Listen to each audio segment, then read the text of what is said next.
Assalamualaikum warahmatullahi wabarakatuh. Perkenalkan, nama saya Assadul Kifli, mahasiswa Teknik Elektro Universitas Muhammadiyah Sidoarjo, kelas RPLB 1 dengan nomor induk mahasiswa 25102001084. Kali ini saya membuat video sebagai persyaratan untuk tugas UTS mata kuliah Teknologi Kendaraan Listrik. Untuk yang pertama, di sini saya akan menjelaskan terkait jenis-jenis mobil listrik. Untuk jenis-jenis mobil listrik di sini, seperti yang kalian lihat di gambar di sini ada 3 macam ya. Secara umum ada BEV atau Battery Electrical Vehicle, yang kedua ada HEV atau Hybrid Electrical Vehicle, yang ketiga ada PHEV atau Plug-in Hybrid Electrical Vehicle. Nah, lalu apa sih perbedaan antara ketiganya ini? Bisa diklasifikasikan menjadi beberapa bagian ya. Yang pertama ada sumber tenaganya. Untuk sumber tenaga di BEV yang utama adalah dari baterai saja, karena di sini energi hanya disimpan di baterai. Untuk cara isi ulangnya di sini dari charging dock akan dimasukkan ke charging socket, lalu energi listrik akan tersimpan di baterai, dan di sini terdapat sistem penggerak berupa motor listrik yang mengambil energi dari baterai untuk menggerakkan mobil melalui transmisi. Selanjutnya ada HEV atau Hybrid Electrical Vehicle. Perbedaan utama dari HEV dan BEV di sini ada pada sumber energi utamanya. Untuk sumber energi utama di HEV ini adalah mesin pembakaran melalui gasolin ya. Jadi energi gasolin nanti disimpan ke fuel tank, lalu dilakukan pembakaran untuk menggerakkan mobil. Nah, saat mobil bergerak ini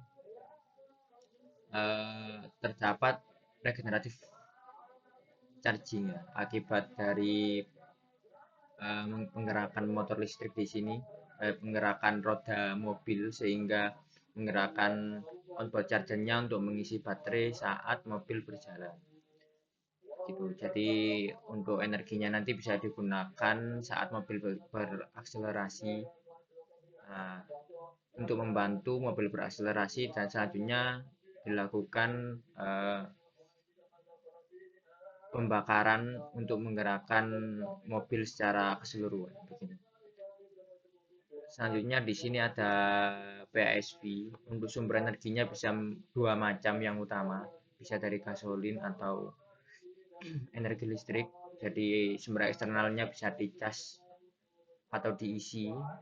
Beda seperti HEV di sini yang hanya bisa mengisi gasolin saja. Untuk energi listriknya dicas internal, tapi di sini bisa diambil dari eksternal untuk yang PHEV. Nah, nanti untuk PHEV di sini dimasukkan ke soket untuk chargernya, dan juga bisa mengisi full tank melalui filler neck.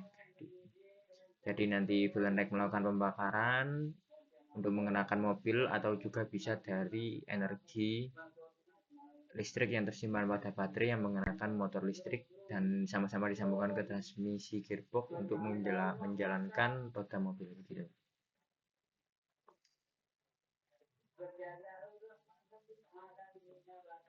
Di perbedaan utama di sini ada pada di sumber energi utama, dan juga ada di beberapa komponen tambahan dan juga cara chargingnya gitu. Lalu di sini ada beberapa komponen ya pada electrical vehicle. Mungkin yang pertama bisa dilihat dari charging socket ya. Charging socket digunakan untuk tempat konektor atau terminal untuk charging docknya ini mengisi energi ke baterai. Lalu ada baterai untuk penyimpanan energi listrik berupa rangkaian komponen elektronika, senyawa kimia yang dapat menyimpan listrik secara lama gitu. Nah, bisa digunakan kembali segel. Lalu ada transmisi. Di sini transmisi digunakan sebagai pengatur kecepatan dan torsi, di mana di dalam transmisi di sini seperti gearbox terdapat beberapa rangkaian gear yang digunakan untuk mengatur kecepatannya sesuai pengaturan dari usernya. Nah, lalu ada electrical motor di sini. Nah, electrical motor di sini digunakan untuk pengubah gerakan mekanis ke gerakan menjadi pengubah gerakan listrik menjadi energi mekanis dari penyimpanan yang ada pada baterai begitu. Lalu ada fill filler. Ini fill filler seperti soket atau lubang pengisian gas yang langsung menuju full tank. Lalu ada full tank tempat penyimpanan gasolin yang dari pom bensin.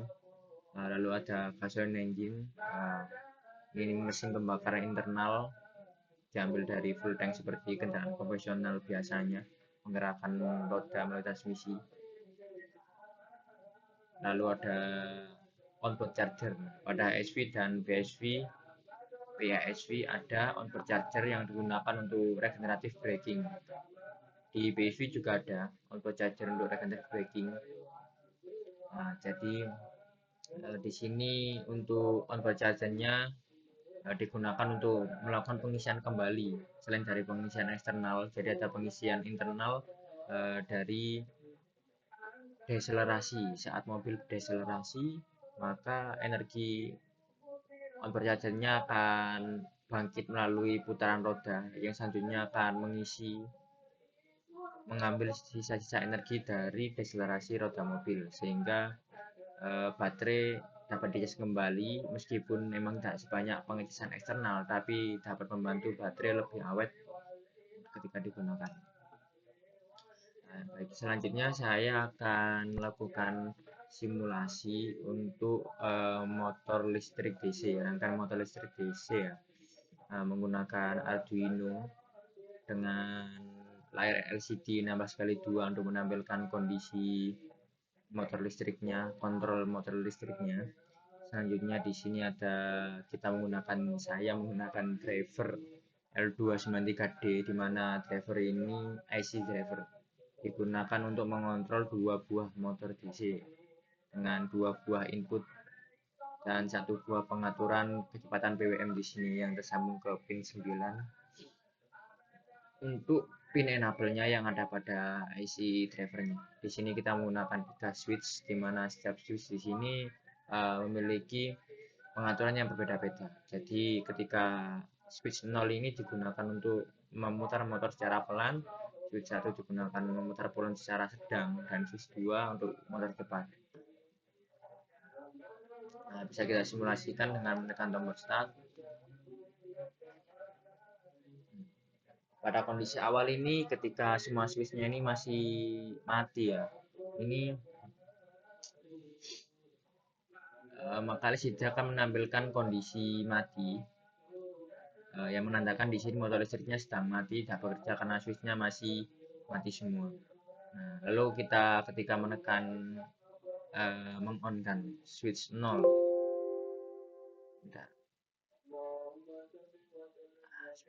ketika switch 0 di sini hidup, maka kondisi pada LCD menampilkan motor pelan. Motornya ini berjalan secara pelan.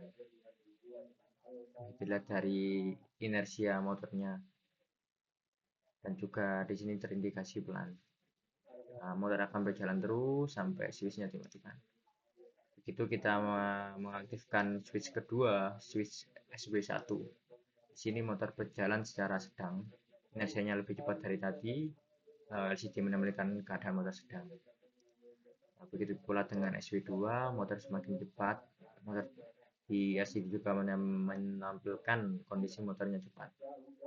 Nah, lalu apa yang terjadi ketika kita memberikan SPDT yang tidak sesuai dari pengaturan awal? Nah, di sini LCD akan menampilkan kondisi di data kondisi. Karena di data kondisi yang terindikasi seperti awal tadi, jadi di LCD menampilkan di data kondisi dan motor berhenti berputar. Ketika kita matikan seluruhnya, motor akan mati dan kondisi LCD-nya akan menampilkan motor mati.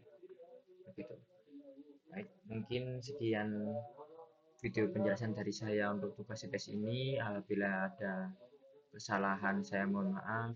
Wassalamualaikum warahmatullahi wabarakatuh.